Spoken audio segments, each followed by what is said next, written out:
جی بالکل دا وخت زه موجود یم هلکا N45 یعنې په لوور کورم کې دلته ضمني الیکشن چې کوم دی د هغې ووټرانو سلسله چې کومه ده شروع شوې دی.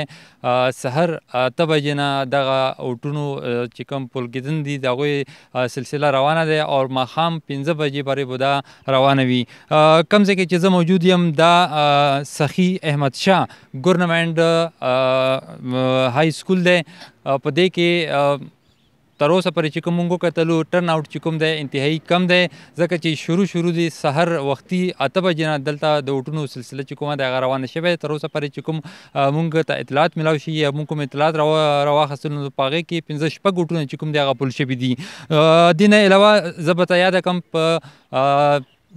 په لویر کورم سنټرل کورم کې چې کوم دغه الیکشن کېږي په دې کې پاکستان تحریک انصاف طرف نه عمران خان او د پی ډي ایم مشترکه امیدوار چې کوم دی جمیل احمد خان دا او د دې به شمول 14 نور آزاد امیدواران چې کوم دي هغوی برخه اخیستی دی. نن به د هغوی ترمنځ مقابله کیږي او دلته چې کوم د ووټرانو تعداد دی هغه دی 1,98,618 او په دې کې چې کوم نرینه ووټران دي د هغوی تعداد دی 1,11,349 او په دې کې زانه چې کوم دي هغوی تعداد دی 87,269.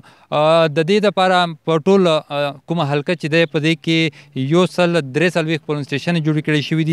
حساس ترین پولینګ سټیشنو کې 40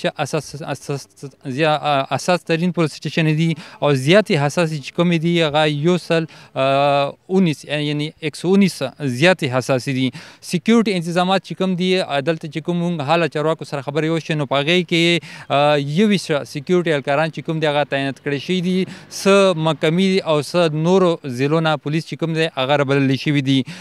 نن به دغه چې کومه د ووټونو سلسله ده څنګه موږ شروع کې یاده کړه چې سحر 8 بجې نه دلته ووټینګ عمل چې کوم دی هغه روان شوی دی او ماښام بغیر د څه وفقې نه 15 بجې پورې به دا روان وي. هغې نه پس په د ګنتي عمل چې کوم دی هغه شروع کېږي. دلته کوم د سکول کې چې موږ موجود یو دلته کې اوس تعداد انتهایي کم دی. ووټران چې کوم دي هغه خو یا نه راوتي خو تر اوسه پورې چې کوم ووټونه پول شوي دي هغه 15 ووټونه پول شوي دي. دلته موږ وګورو چې کوم دا علاقه دی دې کې نورې څومره پولینګ سټیشن مخ ته بوځو د هغوی چې کوم صورتحال وي هغه موږ تاسو سره شریکوو. جی